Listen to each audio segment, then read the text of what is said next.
Good evening everybody, Calm Biker here. Just out for an evening ride. It's 6 o'clock. I finished work a couple of hours ago and I thought I would come out for a little ride just to enjoy the fact that it's dry. It's been raining constantly for days, but finally got a dry one, although it has had little sprinkles since I set off, but it's dry now, which is nice. It wasn't enough to wet the road. I've got a day off tomorrow, so I'm having a Thursday off before I go back on the Friday. I know that might sound a little bit unusual, but it's the one day of the week where they actually said it's going to be good weather all day, so I thought, well, that's definitely the day to have off and go for a ride. And before I do that, I thought I wanted to test something that arrived in the post today for me, and you might have noticed it already. It's just on that little cross member. I bought myself that. It's a Beeline Moto, and people who are in the know that there's a Beeline Moto 2. It's not one of those, it's the original Beeline Moto. Mainly because I didn't want to pay for the price of the Beeline Moto 2. This thing still on sale in plenty of places for a couple of £100, and I wasn't going to pay that either. But I saw somebody selling one second hand. I'm assuming they've upgraded to the Beeline Moto 2.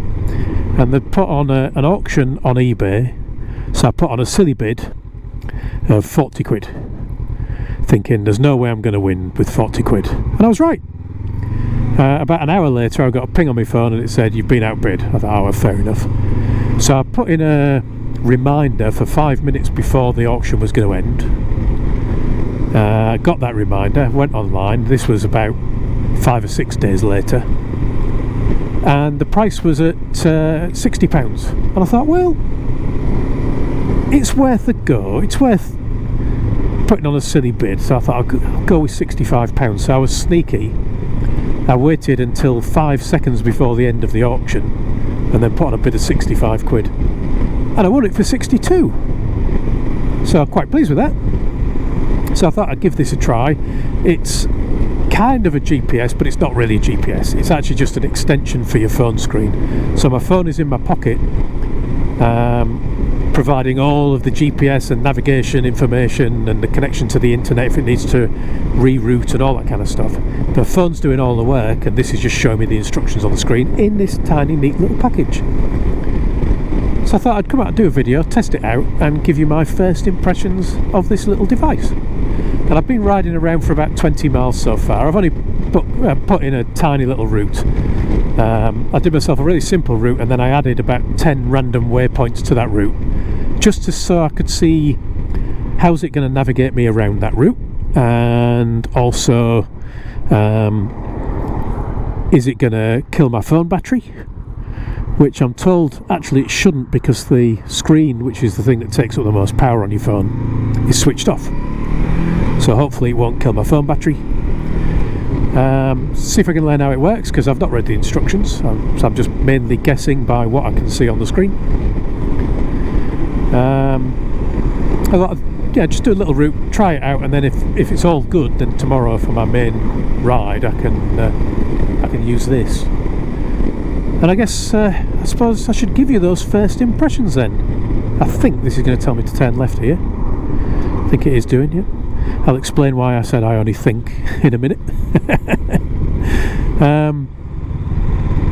My first impressions were on actually getting the thing out of its box and getting it mounted on the bike. I mean, the box is a nice box, I suppose. I don't really care about boxes as long as they keep the thing safe.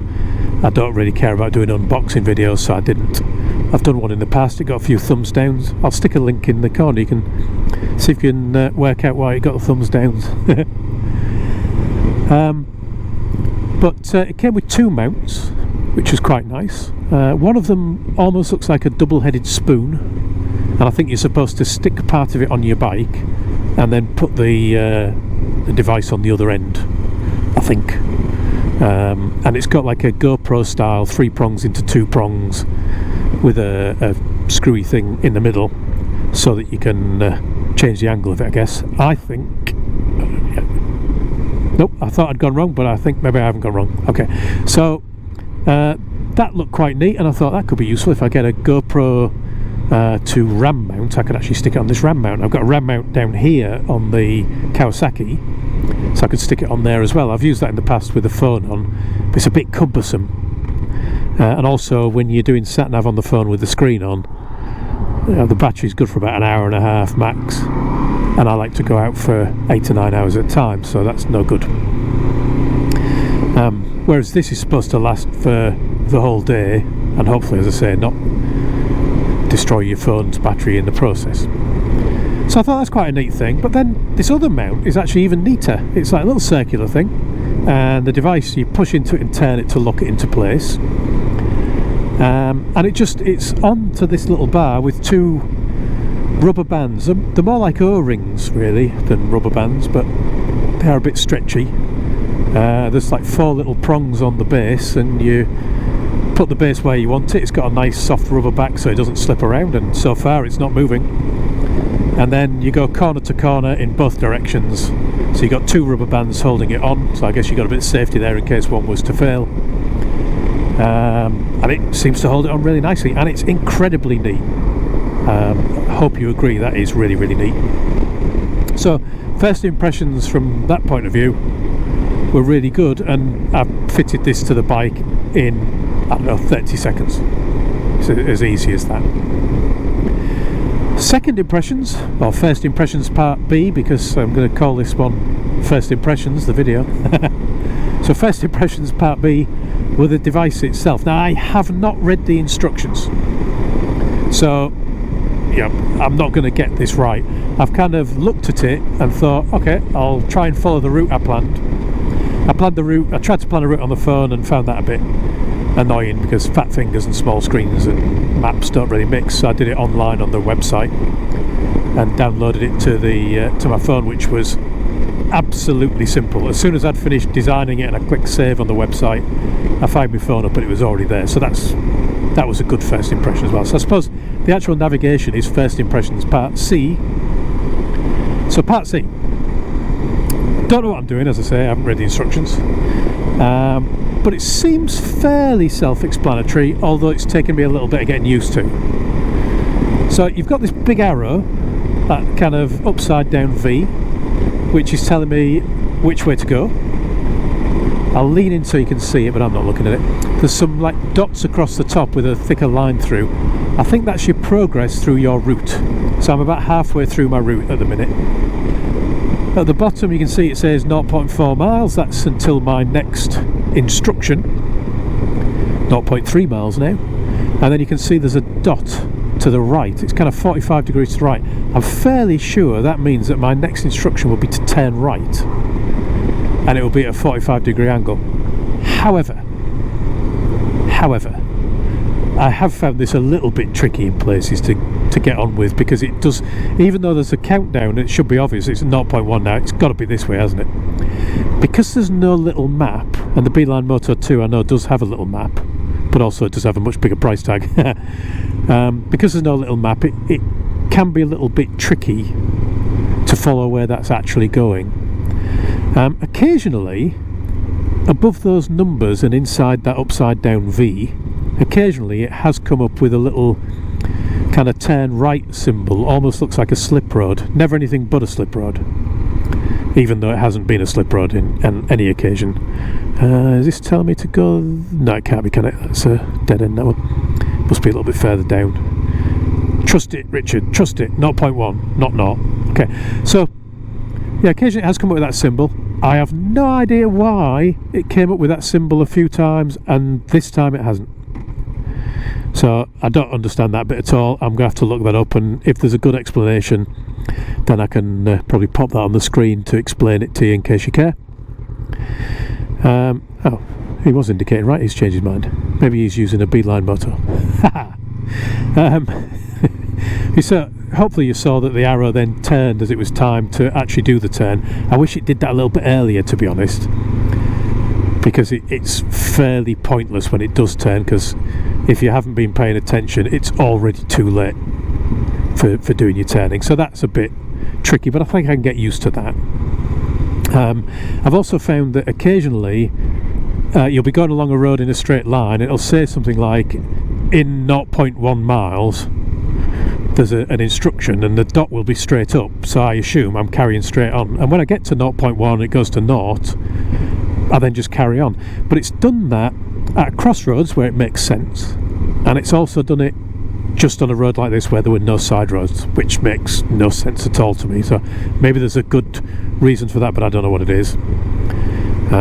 So slightly odd there. At the minute it's telling me in 0.2 I'm turning left.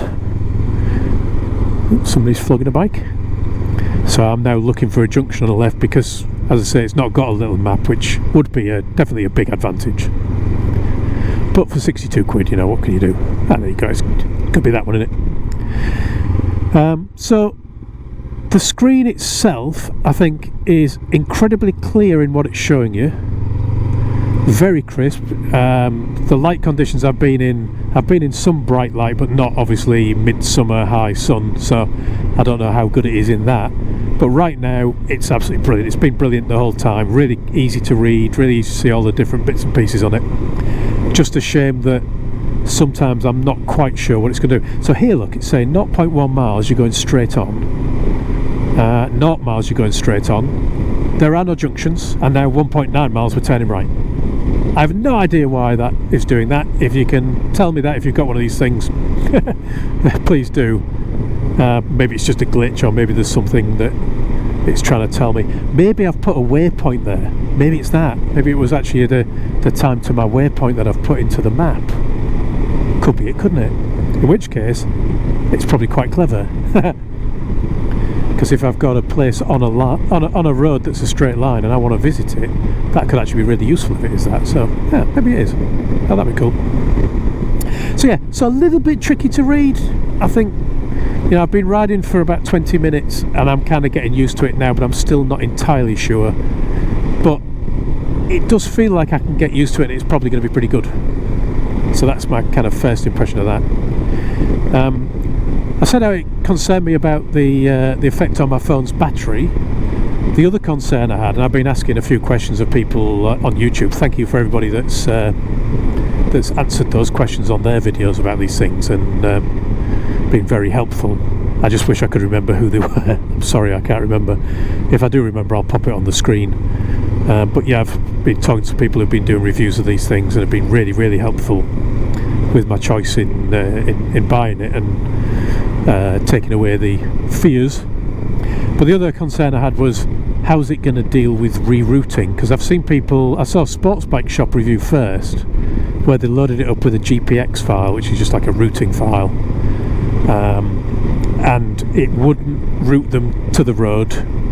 If they went off the road, it just gave up. So it was basically just, as long as you stayed exactly on the route you're on, you were fine. But I live in a country where they have roadworks on a whim, and some of those roadworks, we went to one with Mrs. C a while back when I was off to, I think I mentioned in a previous video, we're off to see the Buttertubs Pass and the waterfalls that they're shooting 28 days later, or 28 years later at. And they'd closed a road and we had to do a 20-mile detour. And I thought, well, that's not going to help with that kind of scenario. But actually somebody was kind enough to answer what happens when you've actually planned a route through the app. So that gave me a bit of confidence in it. And I've tried it tonight. I purposefully went off track. Actually on purpose, not just one of my normal complete mess-ups on a route. Just getting lost.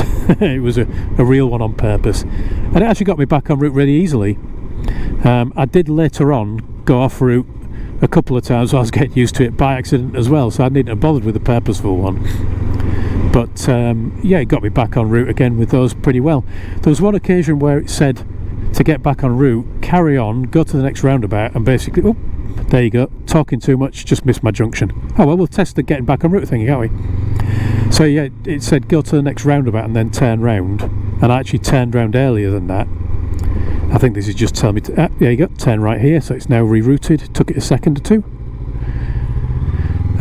So yeah, it said to turn around at this roundabout, and I didn't. I knew there was an easier place to turn round, and it took quite a while for it to reroute that time. It wanted me to go to that roundabout for a good minute until I got back to the junction I'd missed and turned down it, at which point it went, yep, fine, and carried on with the routing. Hello, horses. Couple of horses. There you go. So that was a little diversion there. I should have just come straight down this road and I missed it. And mainly that was just through talking, I guess. And here I've now got this thing, look, with a symbol for like it's almost like a slip road type symbol. I don't know why it would pick that one up. And it's not actually a turning, is it? Or maybe it's just because the road I'm on veers as opposed to taking a turning. I suppose I could read the instructions and that might help. But, you know, boring, isn't it? I want to ride. I don't really care that much about getting lost most of the time.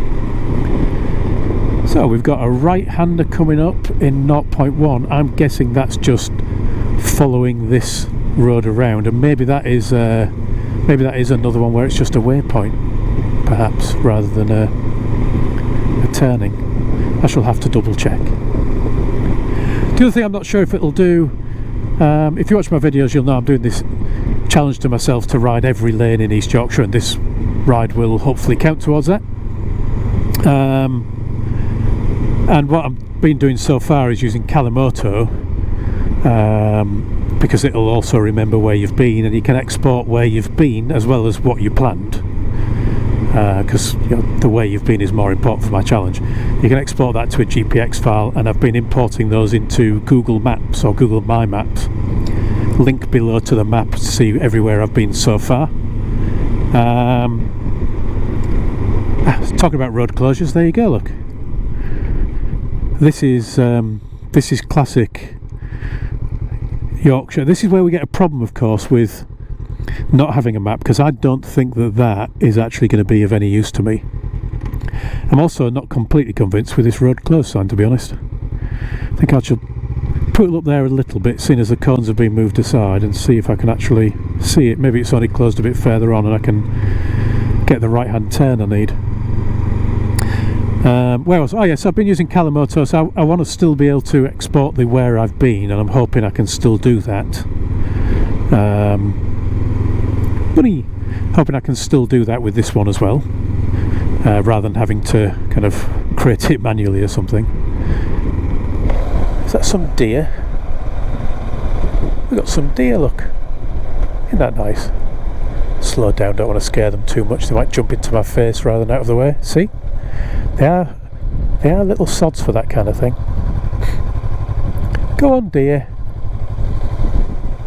I think I am going to now find this road is closed, so this will be a proper test for rerouting, won't it? So yes, I'm hoping that I can still carry on doing that. I've had to give up on Calimoto. Its routing was just appalling. Let me turn this thing around. Yeah, its routing's just been absolutely terrible. If you've watched any of my previous videos of my East Yorkshire Lanes Challenge, you'll know it's taken me down some really dodgy places. It's taken me to places where it says there's a road, but there isn't. It's taken me to places where it says there isn't a road, but there is. And then it also tried to route me into the sea, which obviously I didn't do. But you know, it's not exactly the best, is it? So Calimoto has to go, and this was my second choice. I was thinking of getting a Garmin Zumo, but I thought if I can get something at 60 quid, if it does the job, then the Garmin Zumo is over 300, I think. So first impressions then, let's wrap this one up.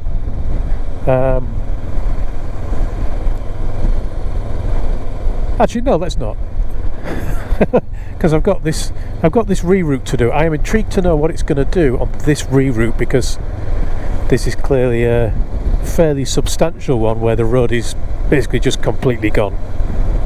So I'll hold off on the first impressions until this thing gives me an instruction other than just go back the way you came, which clearly is not an option. I thought for fun I would pull over and just have a look at where I am. This is actually the app running that's controlling that right now, so I guess you could actually use the app without the device, but using your battery up.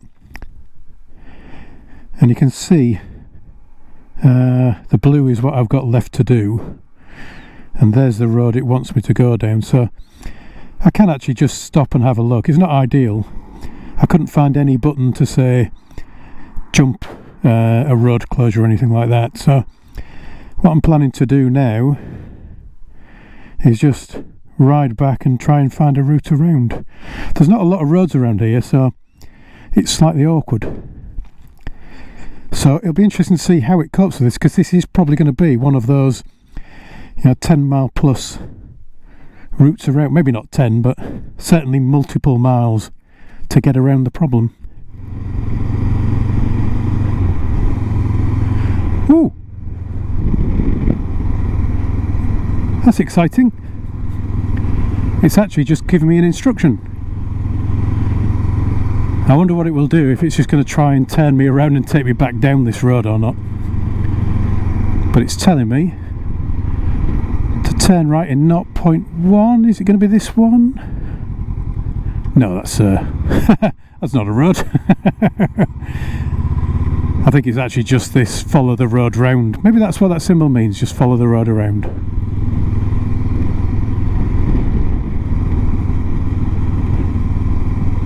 And then 0.2 turn left, 0.1 turn left.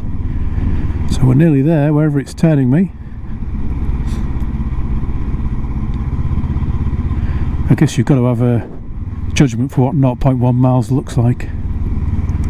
Well, that's interesting. It seems to have just turned on a backlight. I wonder if it's just detected that it's getting a little bit darker and it needs a bit of a backlight. So it's now routing me again. I'm going to follow this around, and I'll it's going to be at least 5-6 miles, so I shall let you know what happens when I get to the end of this rerouting. Seeing where that light is, I wonder if the screen on it is actually a lot smaller than the apparent screen on it, because there's a big ring of black around the outside. I don't recall ever seeing anything in that area, but I may be wrong. Okay, it's now apparent what it's doing, and I've gone and checked on my phone again. I was actually on my way to the 11th waypoint out of 11, and that's one I couldn't get to because of the road closure. So I've turned round, and it's kind of routed me, and I've ended up back at the main road towards Beverley. So I just had that quick check on my phone and realised that that was the last waypoint, and it's now actually sending me back to Beverley. So I haven't hit the 11th waypoint, I didn't manage to get there. It has decided though to route me to the 12th one. I'm not sure what decision it made on that, to take me onto the next waypoint rather than try and work out a way around the other side of that 11th one. But I guess you learn these things as you go along, don't you? So I think I'll finish off my first impressions. I think the routing on the website is good, the routing app is fine, the mounting option is great, the screen looks fantastic. The instructions, which of course are more important than many of those things, could be better, and I think will take a little bit of getting used to, but I'm fairly confident that I will be able to get used to them. In case I haven't mentioned it already now, if you can see there, look, I know that my next turning is actually a roundabout, and because of where I set the final waypoint, I do need to take the first exit. I'm aware of that, so that is actually telling me that on that little circle in the middle with a 1 on it, saying first exit on the roundabout. So it has decided to skip that waypoint, and I guess if I got into that situation in the real world, driving or riding around and trying to find somewhere, then I might decide I am going to find another way to that waypoint, somewhere I really want to be. But instead it's taking me to the end of my ride, which makes sense. It's going to get me to the place I want to be ultimately, which is good. I did wonder if it was going to take me away from that waypoint and then just make me do a loop and go back, because of that bit where I went wrong the first time and it routed me around. I thought it could just take me back to there and turn me around and back to the road closure, but it didn't do that, so it clearly decided that I wasn't going that way for whatever reason. So the 4 or 5 times it's now rerouted me, the first 4 were bang on. The one that was a bit slow, maybe not bang on. So the 3 of the first 4 were bang on. One of them was a bit slow to reroute me. This one, I think it's probably done the right thing, but I can think of other things I might have wanted it to do, like just find me another way to that waypoint. But it was quite clear that something was going wrong by all the fences in front of me and the fact I had to turn round. So in that scenario, clearly more planning is needed and more thought is needed than just blindly following these things. You shouldn't blindly follow these things anyway. That's how people who get routed by Calimoto into the sea actually drive into the sea or into a river, isn't it? So I think all in all seems pretty good. I was checking my phone whilst I was doing this, and my battery is at 80%. Now I did have it on charge before I left the house, but it never got to 100, and silly me, I forgot to make a note of what it was actually at. I didn't really clock it, I just know it didn't get to 100. But I've been on this ride, and it turns out I can press buttons on that and I can see how long I've been on the ride. How well do the buttons work with gloves on? Yeah, they're working. So I've been on this ride for, let's have a look, keep pressing and moving. Tell me another 8 miles to go. 1 hour and 15, and the absolute most of the phone battery that I could have used is 20%. If I was actually doing sat-nav just on the phone, by this point I would be either with a flat battery or a nearly flat battery. So certainly it's a usable device. So it'd take a little bit of getting used to some bits, but seems like a good usable device. I think I might leave it on that screen that's showing me the current time and how long my trip has been. So it's currently 7:15 just gone, and I've been riding for 1 hour and 16 minutes. I think I might leave it on that screen until I get down to the roundabout that I know is coming, and see if it actually changes the screen to show me the next direction, or see if changing that is actually a bad idea during a route. But I won't go all the way down that road. There's another 5 or 6 miles with the video running. So yeah, not bad, I think. See if my experiences improve or go downhill on my ride tomorrow. If they do, I might let you know. Well, if they do, I will let you know. Anyway, thanks for watching, everyone. Ride safe, and I'll talk to you all again soon. Well, here's the test. Here's the roundabout where it wants me to turn left to go to the petrol station, and at the minute it's still showing me the date or the time and the amount of time I've been spending on my ride. So that's a pity, isn't it? It would make a lot more sense if it actually jumped out at you and said, hey, you're supposed to be turning left here. Ah well.